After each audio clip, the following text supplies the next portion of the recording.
May the 4th is just around the corner, and Heritage Auctions have a big Star Wars sale with some really awesome lots. It is a big year for The Mandalorian, and Din Djarin's helmet from Season 1 is in the sale. Now, I know what you're thinking. Is it made from Beskar steel? The answer is no. But actually, in the world of props, that doesn't really matter. I wouldn't be surprised if this helmet goes into Lightspeed. Next up, I have another prop, this time from 2015's The Force Awakens, and it's Han Solo's blaster. Now, if this was the original blaster used by Han in the first Star Wars movie, I wouldn't be surprised if it fetched $1 million, maybe even more. The original blaster was a modified German Mauser broom-handled pistol, and like most of the weapons of The New Hope, lots of them were real-world weapons made safe and then repurposed for the movie. The one that's up for auction is made of cast resin.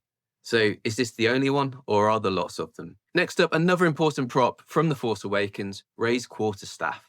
Now, it's not Kylo Ren's crossguard lightsaber, but it is arguably the second most iconic weapon from the movie. It dominates poster artwork, and it plays a big role in Rey's early journey. If I was investing in something like this, I'd want to know the provenance is rock solid, who's selling it, why have they got it, and where did they get it from? There are a few Drew Struzan's originals in this sale, and if you're not familiar with Drew's art, that's it right there. Drew was a legendary poster artist who was behind some of the key art from film favourites like Back to the Future, Indiana Jones, and of course, Star Wars.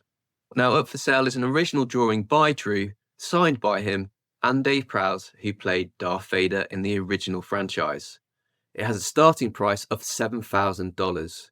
If this was the key art for Star Wars, it could be worth six figures, but this is a drawing, in the art world not as valuable as a fully realised painting, and despite Drew's fame and importance, I think this one's overvalued.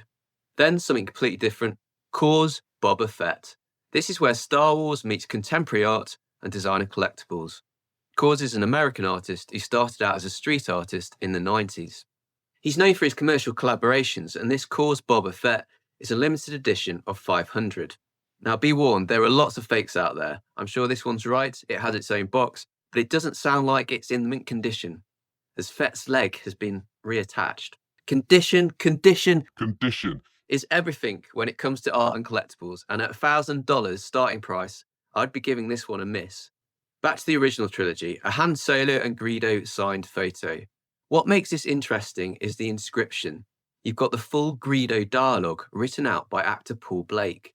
It's also signed by Harrison Ford, whose autograph commands a premium.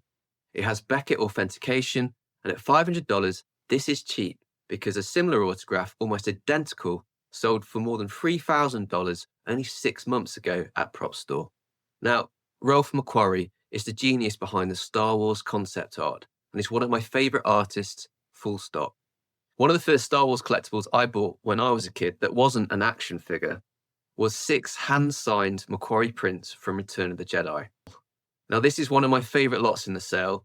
It's Ralph's concept art for Anakin Starkiller versus Darth Vader. McQuarrie is foundational to Star Wars.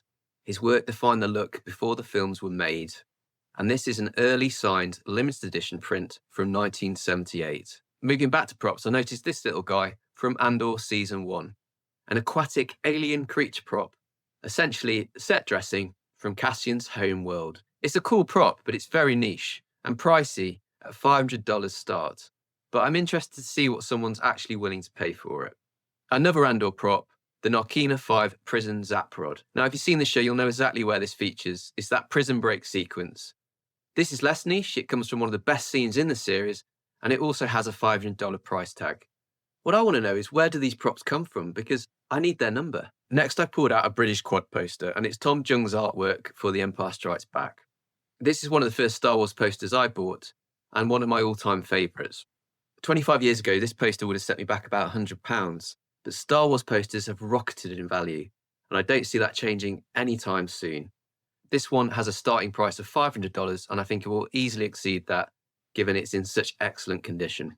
Now, this is fascinating. It's a 5-foot Millennium Falcon replica, built using original Industrial Light and Magic style techniques.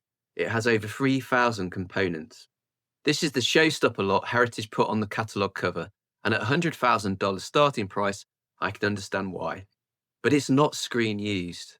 It's been exhibited at the Academy Museum and recognised by ILM artists, but it is just a replica. Will it fetch $100,000? And finally, a 1977 Topps Star Wars card, Luke Skywalker, graded PSA 10. There are only 9 copies in the world at that grade. This card had no minimum bids, but as I record this, it's already sitting at $125,000. So that's a snapshot of what's coming up in the May 4th sale. You've got top-end props, original artwork, posters, modern collectibles and rare cards, all in one place. There's a whole bunch more, so I recommend do check it out. It's a really fantastic sale. And if you're into this kind of thing, the biggest sales, the rarest items, finding out things you might not have already known about the world of Star Wars or film, music, make sure you subscribe. See you on the next one.